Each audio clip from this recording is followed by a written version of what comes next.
angkatan 10 dari SDN 10 1980 Naga Timbul, Kecamatan Galang, Kabupaten.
Assalamualaikum warahmatullahi wabarakatuh. Waalaikumsalam warahmatullahi wabarakatuh.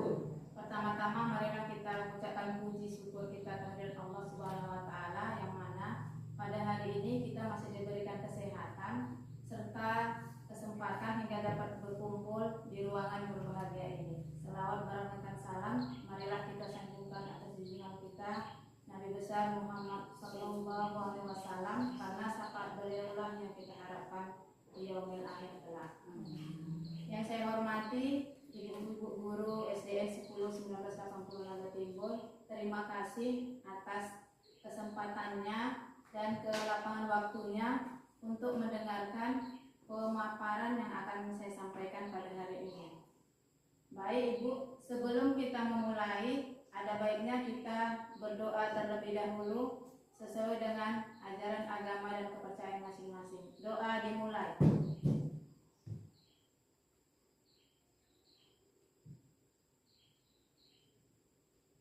Berdoa selesai.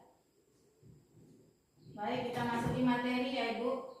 Pada hari ini saya akan menyampaikan tentang budaya positif di sekolah. Apa itu budaya positif? Budaya positif adalah nilai atau keyakinan dari kebiasaan-kebiasaan di sekolah yang berpihak pada peserta didik agar peserta didik menjadi pribadi yang bijaksana, disiplin, dan bertanggung jawab. Kemudian budaya positif itu yang akan kita jalankan di sekolah ada dia 6 poin. Yang pertama itu disiplin positif dan nilai-nilai kebajikan universal. Yang kedua, teori motivasi, hukuman dan penghargaan serta restitusi. Yang ketiga, keyakinan kelas. Yang keempat, kebutuhan dasar manusia dan dunia berkualitas. Yang kelima, restitusi 5 posisi kontrol. Yang keenam, restitusi segitiga restitusi. Sekarang kita lihat materi satu-satu ya Ibu. Yang pertama adalah disiplin positif dan nilai-nilai kebajikan universal, yaitu pembelajaran dengan paradigma baru. Pembelajaran dengan paradigma baru merupakan pembelajaran yang dirancang berdasarkan prinsip pembelajaran berdiferensiasi sehingga para peserta didik belajar sesuai kebutuhannya berdasarkan tahap perkembangannya sesuai teori psikologi modern untuk mewujudkan profil pelajar Pancasila. Jadi kalau sebelumnya ya kita tidak usah lagi mengajar seperti yang dulu-dulu. Jadi sekarang kita setiap mengajar harus mengacu pada profil pelajar Pancasila. Apa itu profil pelajar Pancasila? Kan sebelum-sebelumnya juga sudah kita pelajari. Profil pelajar Pancasila itu ada 6. Yang pertama itu beriman dan bertakwa kepada Tuhan Yang Maha Esa. Jadi setiap pembelajaran harus selalu kita kaitkan pada beriman dan bertakwa kepada Tuhan Yang Maha Esa. Contohnya di dalam pembelajaran, anak-anak kita biasakan untuk berdoa sebelum dan sesudah belajar. Kemudian kita tingkatkan lagi dia dalam pembelajaran yang kedua, yaitu mandiri. Bagaimana contohnya mandiri? Misal anak-anak kalau mengerjakan tugas, kita biasakan dia sendiri, mandiri. Kadang ada anak-anak kan mencontek punya kawannya, nggak mau dia mengerjakannya sendiri karena nggak tahu katanya. Kemudian yang ketiga lagi berkebinekaan global. Contohnya apa? Dia menghargai kawan yang berbeda suku. Atau kalau kita ketika upacara dengan menggunakan baju adat, itu pun sudah dikatakan dengan berkebinekaan global. Kemudian bergotong royong. Bergotong royong bisa kita lihat anak-anak itu di mana sih nilai gotong royongnya? Misal dari dia menyapu di kelas, kemudian ketika mengerjakan tugas sama kawan yang berkelompok, kita lihat kira-kira anak-anak menyumbangkan pendapatnya atau tidak. Kemudian lagi bernalar kritis. Ketika kita mengasih soal, kita lihat anak-anak berpikir nggak untuk mencari jawabannya. Ada kadang anak-anak kan, ditulisnya entah apa di situ. Bahkan kadang soal itu lagi tulisnya ke bukunya kan, tanpa dia berpikir untuk mencari jawabannya ini apa ya. Kemudian lagi kreatif. Kreatif ini bisa kita lihat misalnya dia dari menggambar. Kemudian yang 6 profil pelajar Pancasila ini tidak mesti di sekolah, di rumah juga ini bisa dilaksanakan. Masih ingat kan Bapak Ibu nyanyinya? Kita nyanyi dulu yang profil pelajar Pancasila sampai tepuk tangan ya. Masih ingat kan? Ya, 1, 2, 3, ya.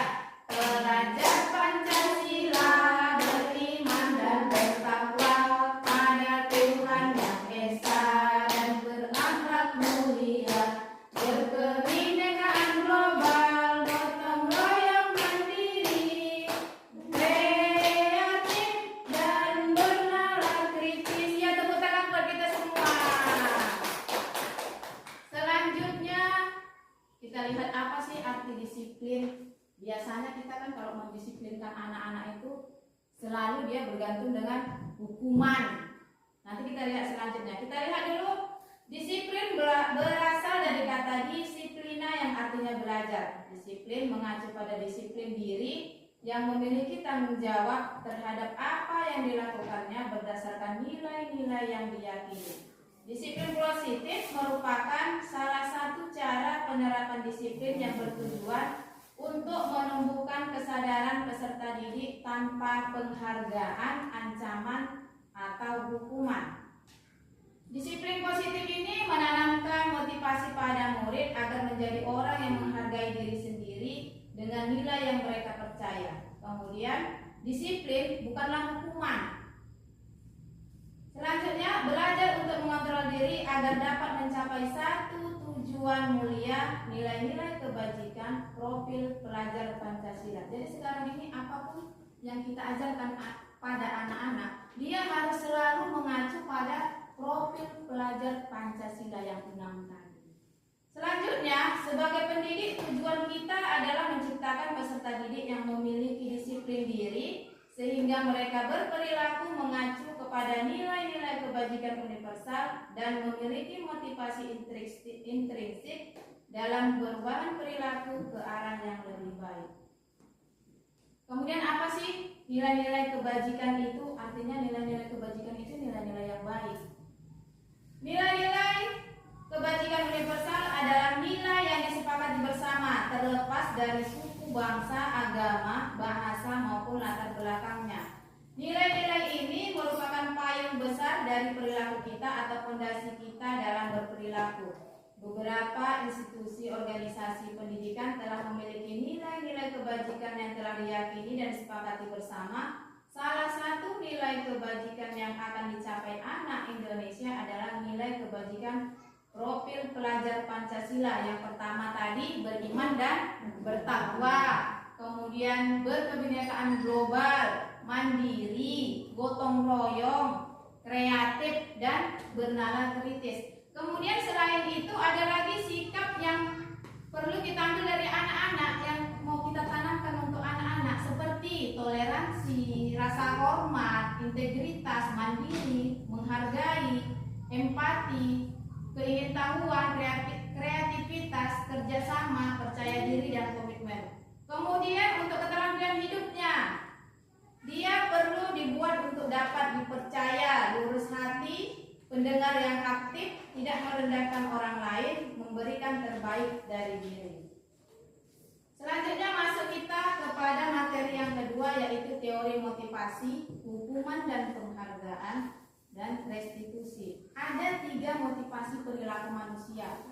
Yang pertama itu untuk menghindari ketidaknyamanan ataupun hukuman. Ini adalah motivasi ekstrinsik dari luar diri kita.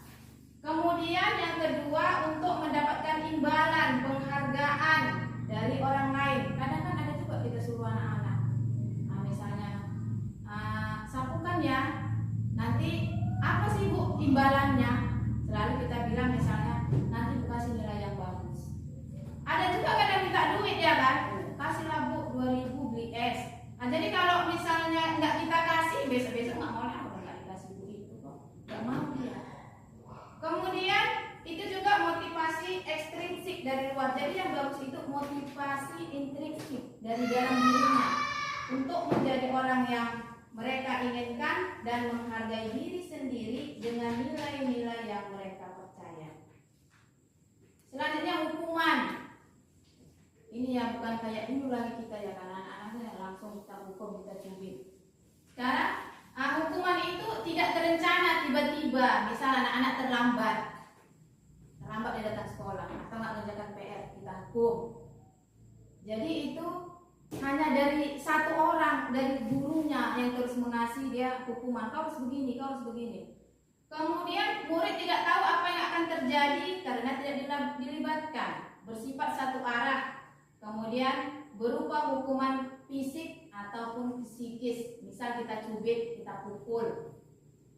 Sedangkan konsekuensi adalah terencana, disepakati bersama antara guru dan siswa. Misal anak-anak nggak mengerjakan PR ini udah 3 kali. Misalnya hari ini nggak mengerjakan PR, besok masuk ibunya nggak mengerjakan PR, besoknya masuk lagi ibu nggak mengerjakan PR. Kita buat dia perjanjian. Dia suruh yang buat kira-kira kalau nggak dikerjakannya 3 kali, apa hukumannya sama dia? Misalnya seperti contoh-contoh yang lain ya, ketika jam istirahat dia tinggal di kelas mengerjakan itu. Tapi ada dulu perjanjian disepakati antara guru sama murid. Kalau hukuman kan hanya gurunya sendiri yang buat, tapi dia kalau konsekuensi kita sepakati sama anak-anak. Nah, kita tanya bagus-bagus kira-kira. Tapi ada misalnya sampai 3 kali ya, dan cuma sekali pula kan kita peringati dulu, kita nasihati. Tapi kalau udah sampai 3 kali, adalah konsekuensinya untuk dia. Nah, kira-kira kalau nanti udah sampai 3 kali kamu nggak kerjakan juga, apa kira-kira hukumannya untukmu? Misal, kalau dia nggak tahu, kita bilang, kalau kau nggak mengerjakan PR, ketika jam istirahat kau mengerjakan di dalam bisa? Bisa Bu, katanya. Tapi harus ada dulu sepakat antara guru sama siswa. Jangan kita sendiri yang memutuskan. Contohnya seperti itu. Kemudian yang terakhir adalah restitusi. Proses menciptakan kondisi bagi murid untuk memperbaiki kesalahannya. Proses kolaboratif yang mengajarkan murid untuk mencari solusi sendiri. Sekarang kita lihat hukuman atau konsekuensi. Lihat ya Bu.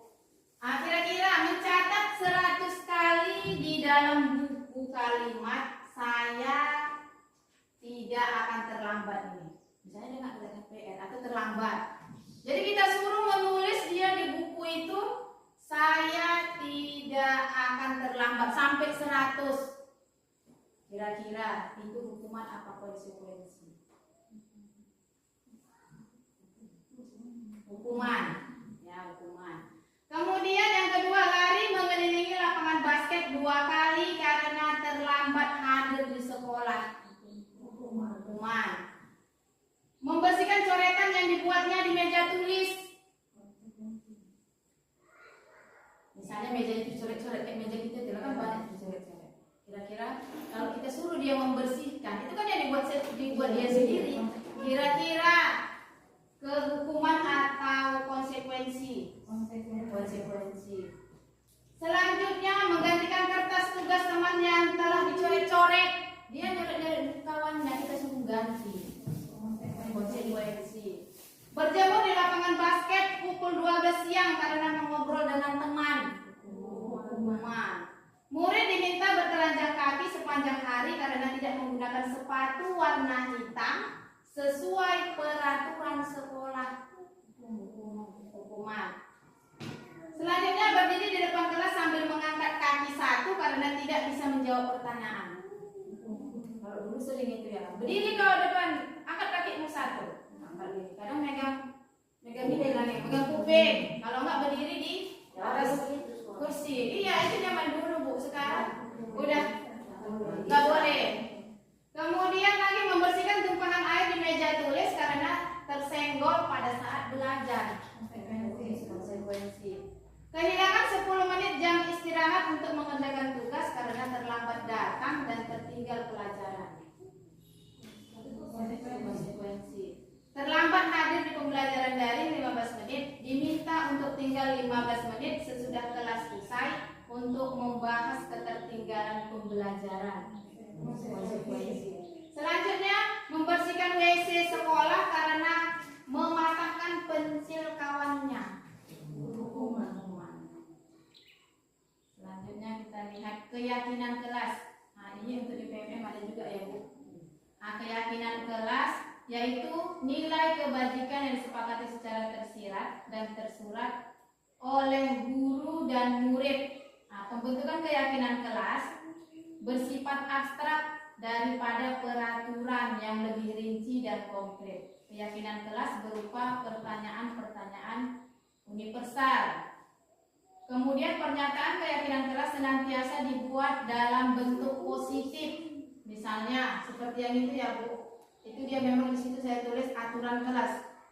Harusnya dia keyakinan kelas. Contohnya bisa dilihat situ, misalnya seperti saling menghargai, saling menghormati, seperti itu contohnya. Beda dia tadi dengan konsekuensi, itu kan memang disepakati sama murid, tapi itu pun disepakati kira-kira apa yang mau kita buat keyakinan kelas kita. Artinya nilai-nilai yang baik untuk kelas. Kadang kan ada kawan anak-anak sekarang ini bullying itu ya satu, merajalela. Jadi untuk kita biasakan dia untuk tidak saling mengejek, saling menghormati di antara sesama teman. Kemudian keyakinan kelas sebaiknya sesuatu yang dapat diterapkan di lingkungan tersebut.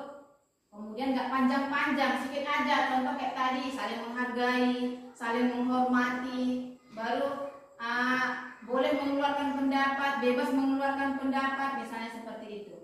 Kemudian ini ada contoh yang keyakinan kelas untuk kelas 1. Misal setiap anggota kelas perlu belajar, setiap anggota kelas perlu senang, setiap anggota kelas perlu melakukan tugas.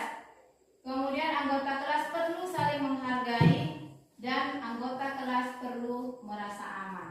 Kemudian ini ada juga contoh untuk kelas 5, selalu bersikap positif, senantiasa menjadi diri terbaik, percaya dan menghormati orang lain serta barang miliknya, berkomitmen terhadap setiap tugas dan senantiasa membantu.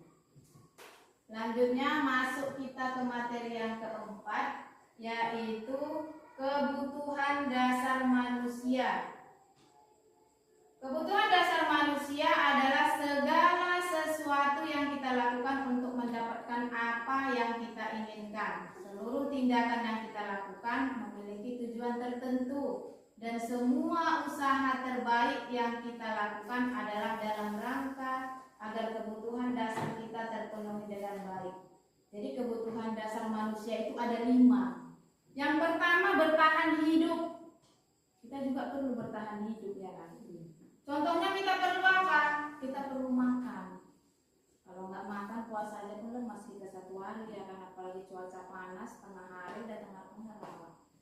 Nah, yang kita perlukan untuk bertahan hidup apa? Yang pertama itu makanan, kemudian pakaian, tempat tinggal, keamanan, kesehatan.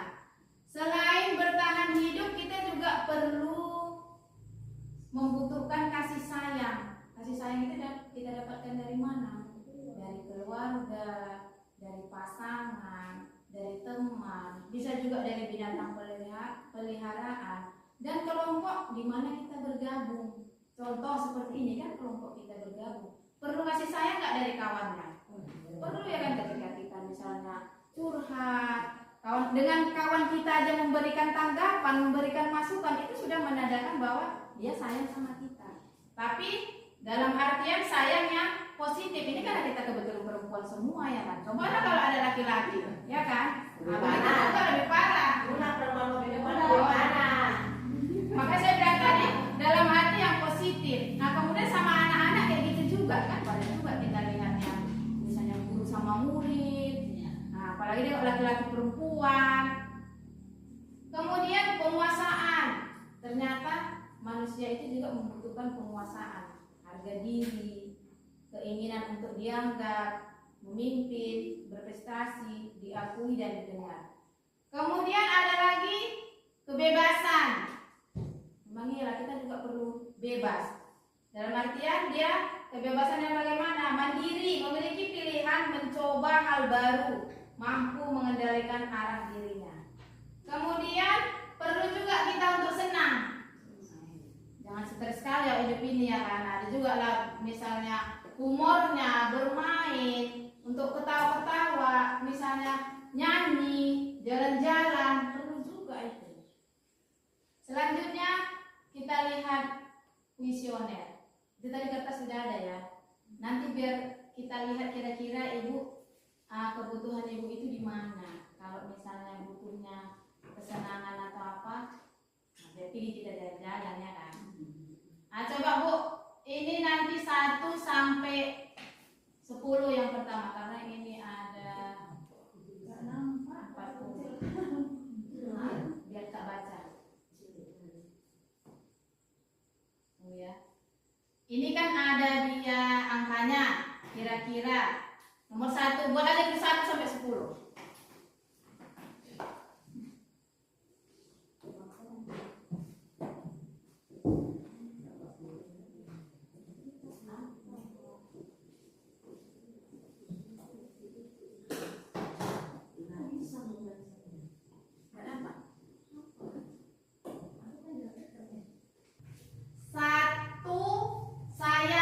Berteman.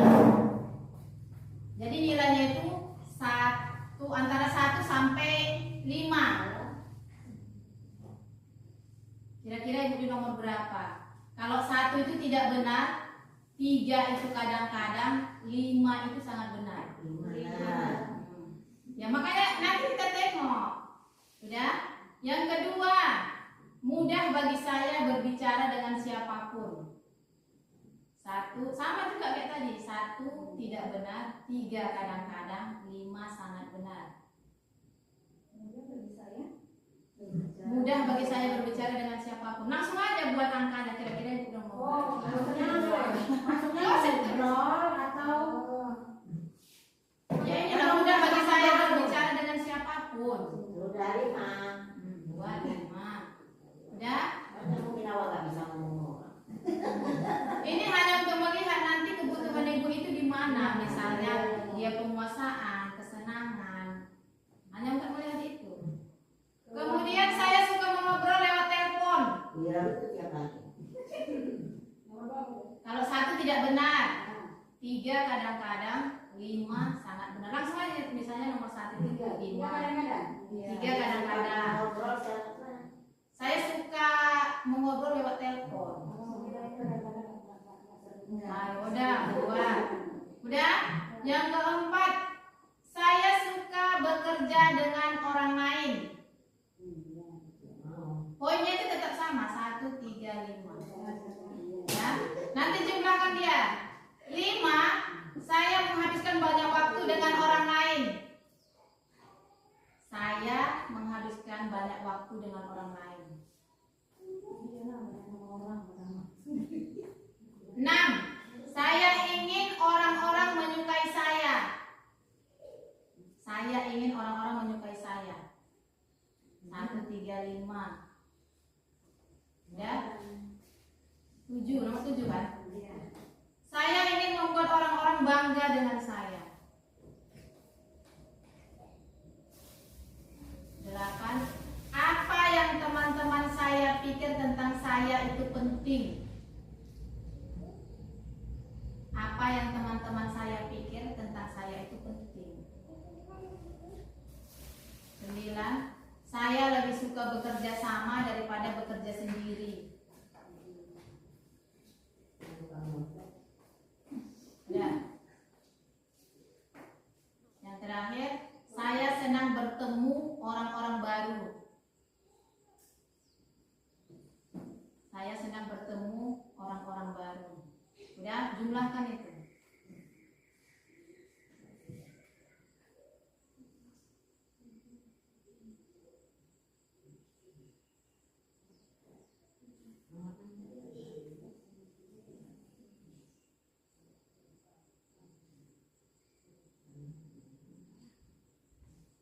Udah.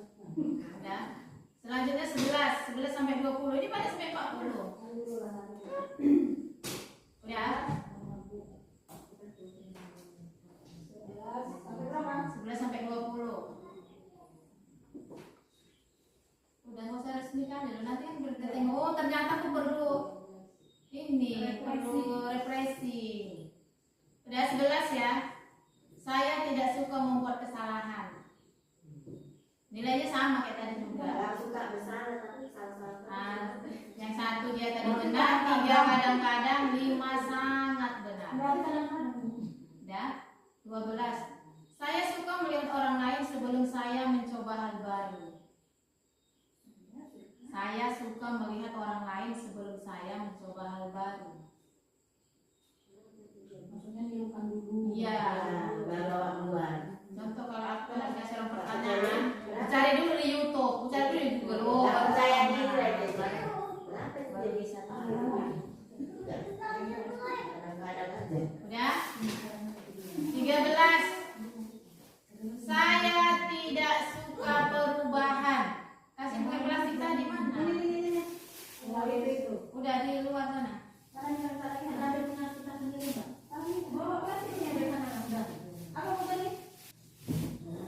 Dua ya. Kalau pisangnya dia, saya itu nggak mau yang lain. Sampai berapa tadi? 13. 13. Saya tidak suka perubahan. Ya, 1 tadi tidak suka, tidak benar. Buat dulu ini ya, tidak benar. 3 itu kadang-kadang, 5 sangat benar.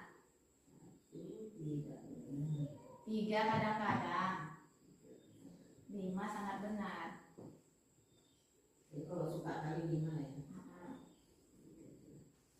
Udah nomor 14. Saya ingin ruang kerja atau meja kerja saya rapi. Ya. 15. Saya ingin terlihat sangat baik dengan apa yang saya lakukan.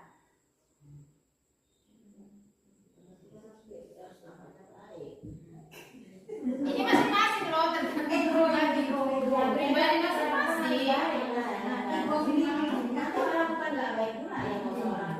Udah. 16. Penampilan saya sangat penting bagi saya. Udah nomor berapa nih? 17. Saya takut mencoba hal-hal baru. Saya takut mencoba hal-hal baru. 18. Saya suka menjadi benar. Saya suka menjadi benar. 19. Saya suka menyelenggarakan aktivitas. Saya suka menyelenggarakan aktivitas. Ya. 20. Jika tidak suka sesuatu, berjalan tidak sesuai keinginan saya. Tapi tak berjalan sesuai keinginan kita. Ya memang udah pasti, karena kita nggak suka. Jika tidak suka sesuatu, berjalan tidak sesuai keinginan kita. Udah, jumlahkan. Jumlahkan.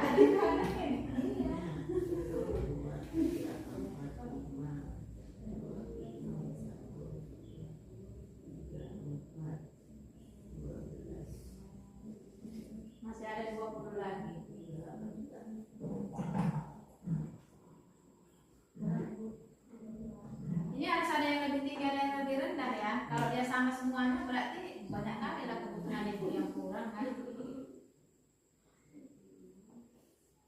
Udah? Terus nomor 21 sampai 30.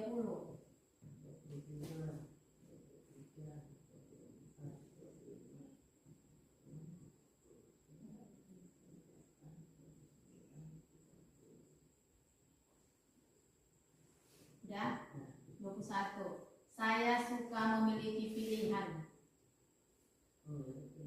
Saya suka memiliki pilihan. 22. Saya adalah orang yang aktif. 23. Duduk di sekolah adalah hal yang sangat sulit untuk saya.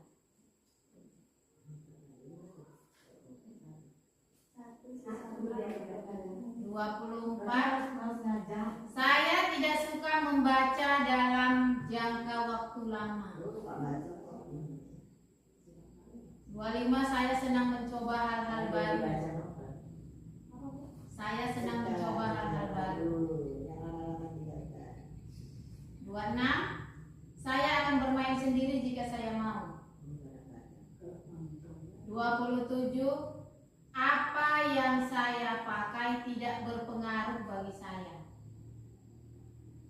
Apa yang saya pakai tidak berpengaruh bagi saya.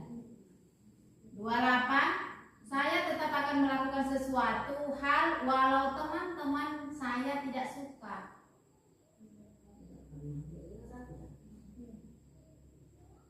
29. Saya tidak suka disuruh-suruh. 30.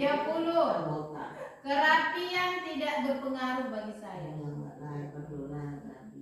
Dan jumlahkan.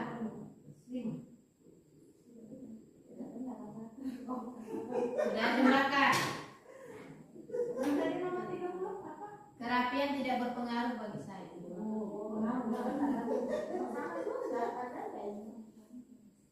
Sudah? 31 sampai 40.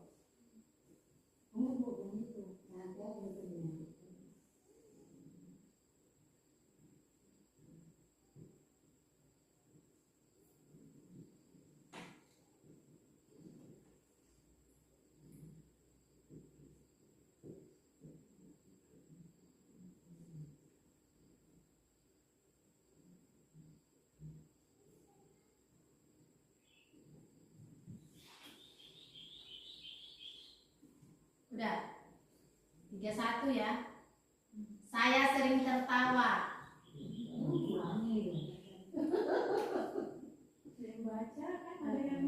32. Saya memiliki koleksi. Saya memiliki koleksi. Biasanya kan kalau mama-mama ini perempuan ini koleksinya apa? Tas, baju, sepatu. Dan 33. Saya senang memberitahu lelucon. 34. Saya senang membuat orang lain tertawa. 35. Orang berpikir saya bodoh.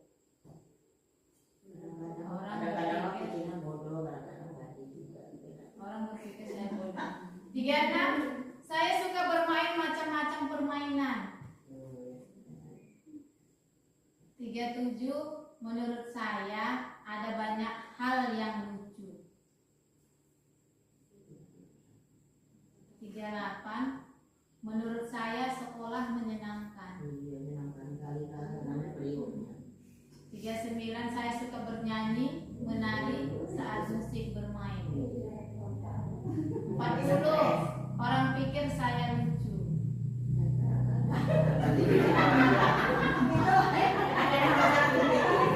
Orang pikir saya lucu. Udah jumlahkan. Ya, jumlahkan baru kita lihat.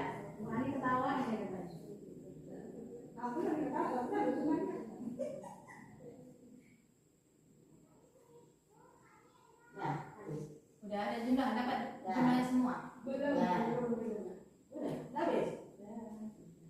Hitung semua. Hitung satu. Iya. Nomor 1 udah dapat.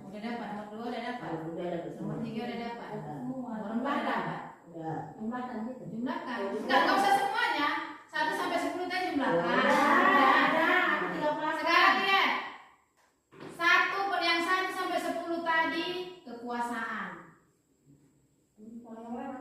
1 sampai 10 tadi kekuasaan. Udah? Nah, tentang kekuasaan. 11 sampai 20 tadi yang kedua adalah kebebasan. 20 sampai 30 adalah kesenangan. Nah, yang pertama tadi kasih sayang.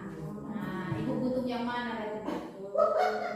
1 sampai 10 tadi kasih sayang. Yang kedua tadi kekuasaan. 11 sampai 20 kekuasaan. Nah, 11 sampai 21 sampai 30 kebebasan. Baru 31 ke 40 kesenangan. Jadi ibu yang mana lagi? Aku 38. Maksudnya yang paling tinggi. Jumlahnya kan, jumlahnya itu berapa? Berapa yang kesenangan? Lihat yang paling ini, yang mana lagi? Nah, yang paling tinggi. Oh, yang paling tinggi. Aku Kasih sayang. kasih 1. Nah, berarti paling iya, maksudnya itu di bagian yang mana? Yang 1-10 tadi kan kasih sayang. Oh, yang 38. Yang paling tinggi yang mana yang 4 yang mana? Bukan, Lagi yang yang ketiga. ketiga. Tidak siapa ada di ini. Hah? Aku laku bagian 2. Bagian 2. Bagian 3 lah Bu. Ini. Bagian 3 itu kebebasan. Ah, berarti aku merasa belum bebas gitu. Kenapa ada banyak? Nah, Kebebasan yang paling rendah bagian mana yang lain? Bebas. Kebebasan. Ah, berarti kebebasan. Kalau rendah Gak ada yang tinggi kasih sayangnya. Kalau kasih sayangnya tinggi berarti kalian gak ada kasih sayangnya. makanya Kasih sayang. Belum pernah kasih sayang. Kalau kurang kasih sayang. Tadi kan sudah kita pelajari kasih sayang itu didapatkan dari mana? Iya, kasih sayang. Yang paling pertama kan dari keluarga, pasangan. Berarti kok kurang ya kasih aku sayang yang mana kasih sayang tuh jauh. kan selain dari keluarga kan banyak kakak-kakak, abang-abang, adik-adik itu kan keluarga, anak juga keluarga. Cuma kan nggak nyayang. Udah, jadi ibu tahu lah ya kan ibu kira-kira kebutuhan ibu itu di mana. Iya, itu ada kesenangan tadi. Senangan ada nanti Refreshing, Bu. refreshing lah ibu itu lah. Udah. Sekarang ngetes kefokusan dulu. Kira-kira masih fokus enggak ya? Ini tengok ya Bu. Tengok dulu ke depan. Udah. Sebutkan warnanya.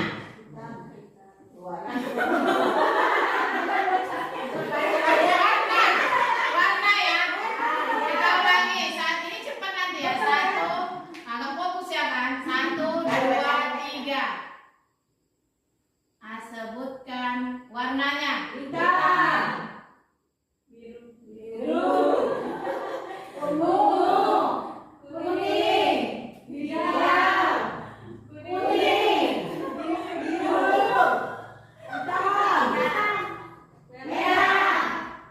Ya, warnanya bukan warnanya satu.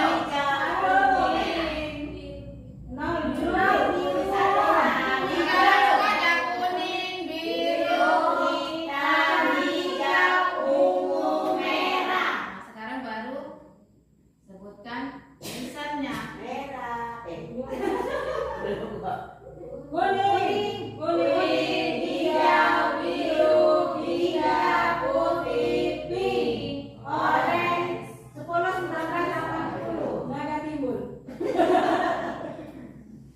Berarti masih fokus. Dan kita lanjut lagi materinya tentang 5 posisi kontrol. Jangan salah sebut ya. Nanti salah sebut pula ya. Nah, posisi kontrol itu ada 5. Yang pertama, penghukum, pembuat merasa bersalah, kemudian teman, pemantau, manajer. Contohnya gini, ada anak-anak kasusnya siswa tidak memakai atribut lengkap saat upacara bendera pada hari Senin. Kita kan selalu mana topinya, mana dasinya. Nah, yang ada hanya marah ya kan. Jadi di sini kalau dia penghukum, guru itu sebagai penghukum, contohnya hormat pada bendera selama 1 jam. Disuruh punya hormat bendera 1 jam. Kemudian kalau perempuan merasa bersalah, berapa kali harus ibu bilang sama kamu? Kamu selalu saja mengecewakan bapak ibu. Kemudian sebagai teman, ayo dong ikuti aturan sekolah, tolong bantu ibu ya sekali ini. Ya sudah, tidak apa-apa, lain kali jangan berbuat seperti ini lagi ya. Memantau, kamu sudah melanggar peraturan sekolah, kamu harus tahu konsekuensinya. Setelah upacara, kamu beli atribut ke koperasi dan jangan ulangi lagi. Kemudian sebagai manajer, apakah kamu tahu kesalahanmu? Kira-kira bagaimana kamu memperbaiki kesalahanmu? Sekarang kita lihat, saat ini posisi Anda di mana? Kita bukan di sekolah di mana-mana ya kan? Di rumah lagi untuk anak sendiri lebih parah. Jadi katanya di sini, saat ini Anda di mana? Lihatlah kedua garis posisi kontrol di bawah ini. Garis yang pertama adalah posisi kontrol Anda di rumah, mungkin sebagai seorang ibu, ayah, kakak, paman, bibi. Dan garis kedua adalah posisi kontrol Anda di tempat kerja sebagai guru, kepala sekolah. Bagaimana posisi kontrol Anda selama ini menjalankan disiplin positif di kedua tempat? Kira-kira kita lihat dulu Bu. Kalau yang di rumah, posisi kita di mana?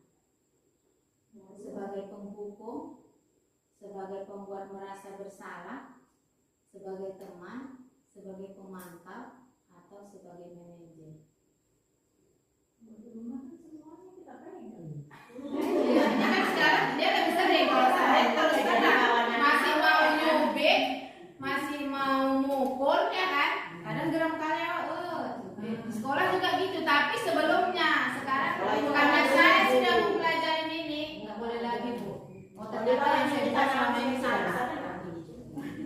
Jadi kalau di rumah tadi sebagai apa?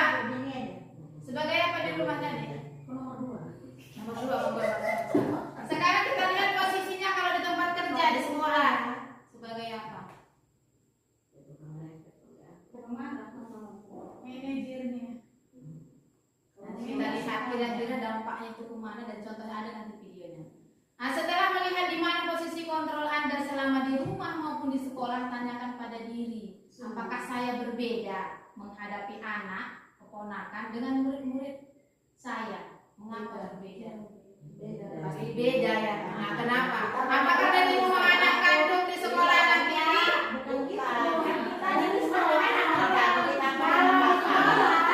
Tapi di dalam pembelajaran ini Bu, anak kita itu begitu kita asuh di rumah, di sekolah juga harus seperti itu. Gak boleh kita bedakan anak orang sama anak kita. Kenapa? Karena kan di sekolah itu kita kan orang tua.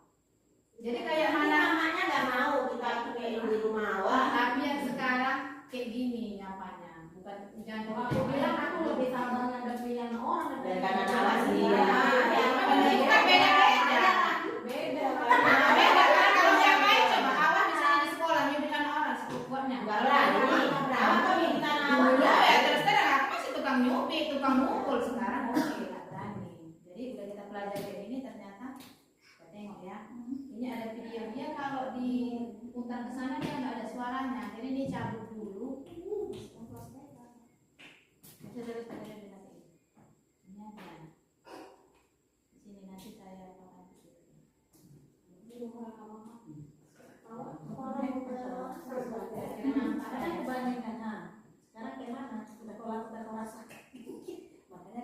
ini ada contoh videonya ya Bu.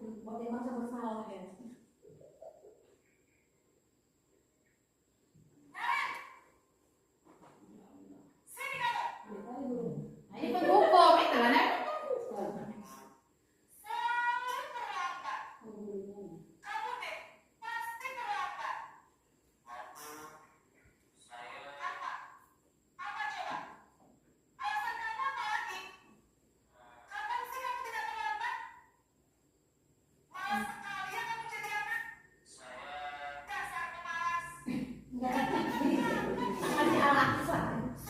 Nggak dikasih kesempatan untuk berbicara. Tapi terkadang tanpa kita sadar kita kan kayak gitu.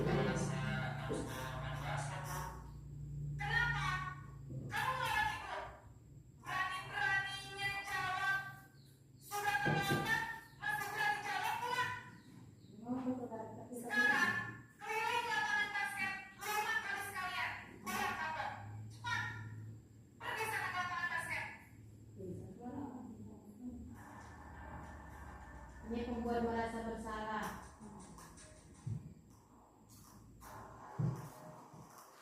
Kita kalau ngaku-ngaku itu juga harus kasih buku tuh.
Jadi sama aku ada gombal.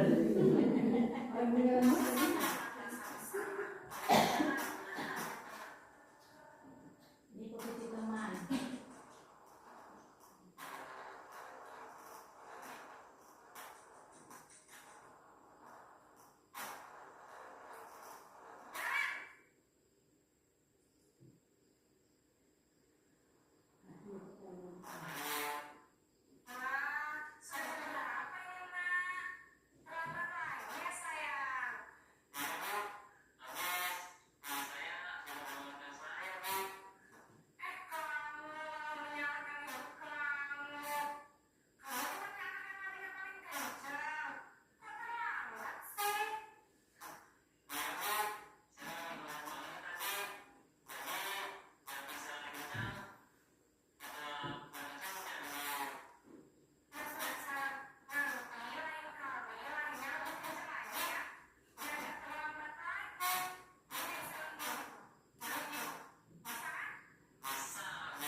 Pemantau. Bisa karena pakai HDMI. Dia harus yang langsung.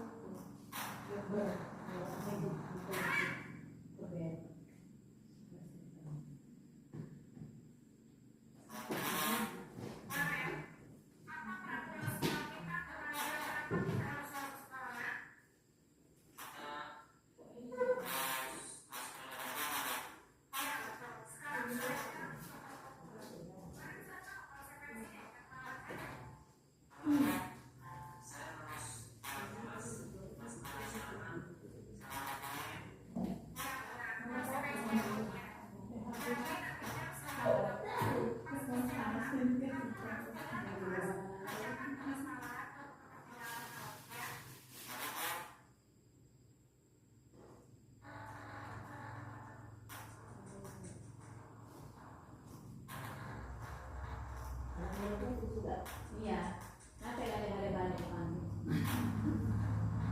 Surfingnya berapa kali ya?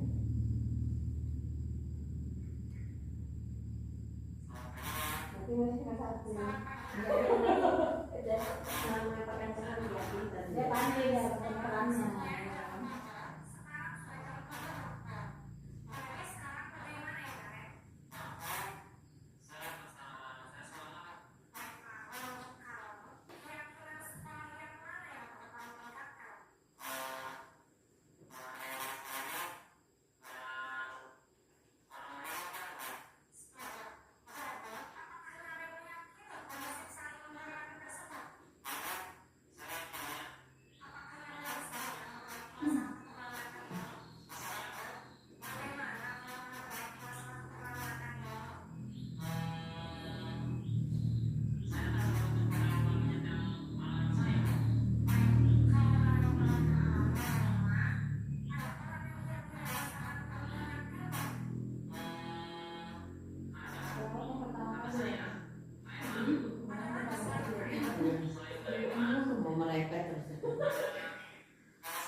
akibat dari penghukum. Ini ya Bu, akibat dari penghukum. Kalau guru penghukum terhadap muridnya itu jadi pendendam. Pasti kan ada juga kayak gitu kan. Oke lah kita coba nanti yang mulutnya Tapi kalau zaman dulu kami di kan sekolah, kita bisa menghukum murid. Setelah kita hukum murid itu, kita disenangkan dia, kita sayang dia, kita contohnya tadi yang kita marah, kita puja-puja dia. Kalau zaman dulu kami pembelajaran kami seperti itu. Iya, jadi dia istilahnya kan biar ada dendam kan. Tapi kan paling tidak kebanyakan yang mana? Awak kadang kan terlalu karena emosi belum lagi gurunya udah pening udah apa dia bermasalah. Langsung kita coba ya, tanpa kita tanya ya kan apa alasan dia. Kemudian yang kedua membuat merasa bersalah. Murid akan merasa bersalah. Mungkin terus gini deh, ibu itu marah sama aku. Nah, ternyata aku tuh sangat mengecewakan kali. Jadi itu bawa dia jadinya sedih bawaannya. Kemudian teman murid akan akrab. Ada juga baiknya, ada tak baiknya ya kan. Kadang kalau kita akrabi murid ini kayak sahabat, jadi sepele nanti kita lewat disenggol tanda kan nggak cocok juga untuk anak-anak ya kan. Jadi ada sisi positifnya, ada negatifnya juga. Kemudian pemantau, murid memahami konsekuensi yang harus dijalankan. Seperti yang tadi kita bilang, misalnya kalau dia terlambat apa yang harus dilakukan. Tapi perjanjian ya, guru sama murid. Kemudian manajer guru mengembalikan tanggung jawab pada murid untuk mencari jalan keluar permasalahannya. Dia sendiri yang buat. Kira-kira, nah kita tanya itu betul-betul. Nah, apa alasannya terlambat? Karena seperti kemarin ya Bu, ada kami waktu yang elaborasi itu. Jadi dia cerita, guru ini cerita, anak ini selalu terlambat katanya. Kenapa terlambat sekolah? Selama ini tanpa ditanya, tanpa apa dimarah, suruhlah dia misalnya lari-lari lapangan, bersihkan WC. Rupanya ketika dia disuruh ke guru BK datang, ditanya kenapa kok setiap hari terlambat, bawaannya ngantuk. Ternyata Bu, dia kan membiayai dia sekolah sendiri, pulang keluarga. Jadi dia itu sebelum ke sekolah buat opak dulu Bu sampai jam 3 coba sampai jam 3 di SMA ini ya, sampai jam 3. Jadi dari jam 3 itu barulah dia tidur ke pagi. Kan ngantuk-ngantuknya lah ya kan. Kayak gitulah dia tiap hari. Ternyata cobalah kalau kita sebagai penghukum kayak gitu aja kita buat, tanpa kita tanya dulu, kita gali dulu, kita tanya dari awal apa kira-kira yang permasalahan dia. Sini, yang murid itu kan ada satu kan? Nah, ini nanti perlulah Ibu taruh dia sebagai manajer, tapi yang kita jauhin itu adalah sebagai penghukum dan pembuat merasa bersalah. Gak pernah, karena gak pernah ngerti dari posisi seperti apa. Pagi, ketika balik kan? Aku kan mungkin, karena kita udah tahu di sekolah ada dari lingkungan keluarganya memang dari orang pindah. Aku bisa daripada dia pindah. Aku gak makan kan yang dia. Udah, selanjutnya yang keenam. Ini yang terakhir ya Bu.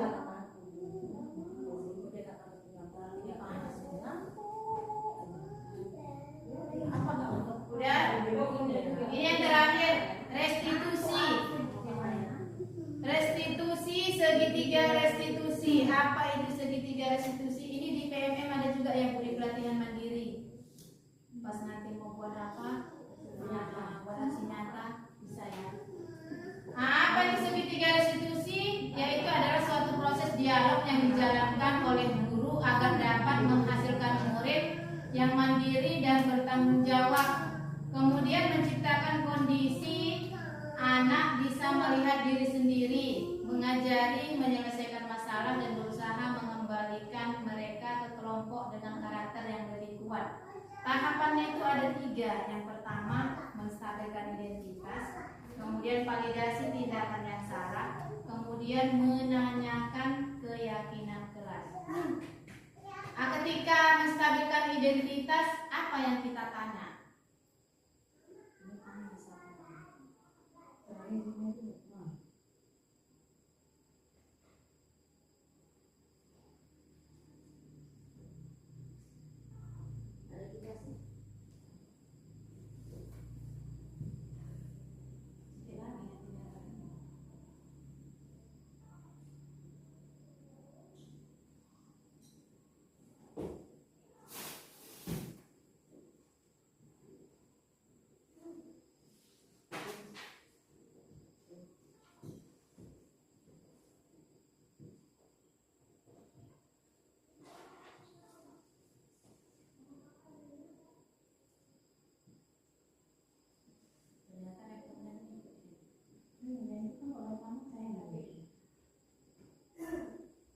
Ya. Kalau menstabilkan identitas yang kita tanya itu, misalnya gini, anak-anak kita panggil ketika dia terlambat atau nggak ngerjakan PR.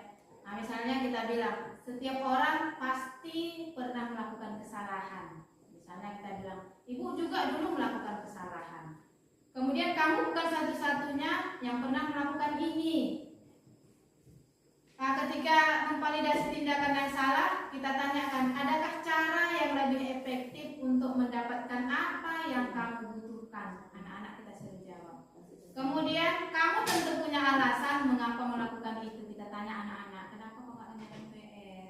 Nah, apa alasanmu? Misalnya, bisa jadi kan mati lampu, atau misalnya saya nggak tahu bu, nggak ada buku saya bu. Ya biasalah ya kan kalau anak-anak 1001 alasan. Kemudian untuk mengembalikan dia, kita tanyakan keyakinan kelas yang sudah kita buat. Misalnya kita tanya, keyakinan kelas apa yang telah kita sepakati? Misal, ya yang waktu buat itu, dibuatnya di situ misalnya ngumpul tugas tepat waktu. Ternyata kan nggak dikumpulnya ya kan? Tugasnya nggak tepat waktu. Tepat waktu dikumpulnya tugasnya. Jadi kan kita tanya, keyakinan kelas apa yang kamu yakini tentang tugas itu? Misalnya dia bilang, mengerjakan tugas, mengumpul tugas bu tepat waktu gitu. Kemudian kamu ingin menjadi orang yang seperti apa? Kalau nggak dikerjainnya pula PR-nya, sekali masih bisa ditamaklumi, 2 kali masih bisa ditamaklumi. Jangan kayak lagu lah jadinya ya kan, jangan sampai 3 kali ya udah tak dimaklumi lagi. Ini yang terakhir ya Bu, penutup.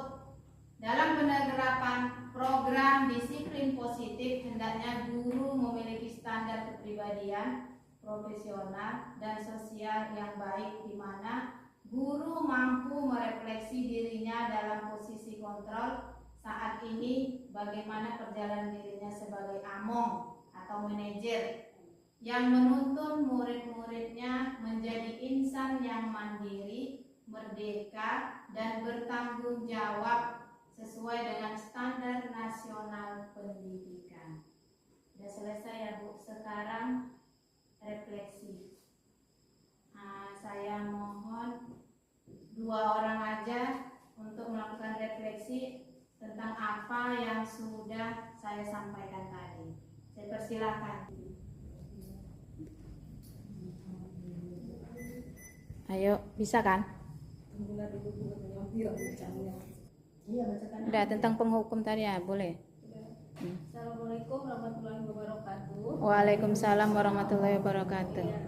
Tadi judulnya tentang budaya positif ya Bu ya. Iya. Nah, dari pemaparan yang udah disampaikan bahwasannya tadi disiplin positif itu dapat menumbuhkan disiplin yang didorong dalam diri anak tanpa hukuman dan hadiah. Iya. Ya kan? Nah, sebelumnya saya pikir memberikan hukuman kepada siswa itu dapat membuat siswa takut, ya kan, atau jerah, melainkan dapat membuat siswa itu menjadi pendendam. Iya. Nah, ternyata yang lebih baik itu kita harus menempatkan posisi itu sebagai manajer yang menuntun muridnya. Terima kasih. Ya, tepuk tangan buat Bu Rindi. Satu lagi Bu.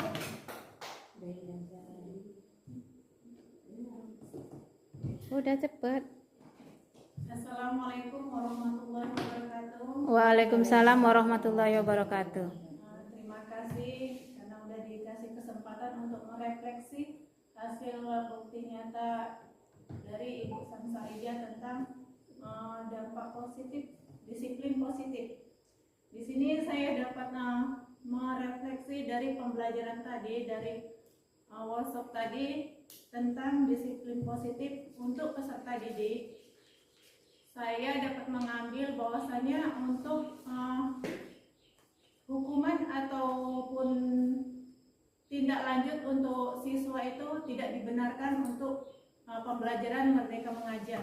Ya. Jadi untuk itu saya ambil kesimpulan untuk cara mendidik anak itu kita harus mengambil secara positif atau secara manajer. Iya. Manajer kelas.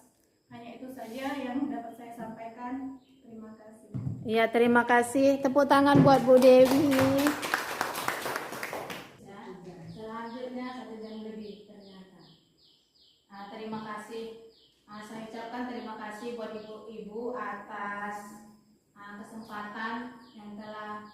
waktu untuk saya dalam menyampaikan pemaparan saya sebagai bukti untuk aksi nyata pada modul 1.4 tentang budaya positif. Selanjutnya, sebagai penutup, mari kita berdoa menurut ajaran agama dan kepercayaan kita masing-masing. Doa dimulai.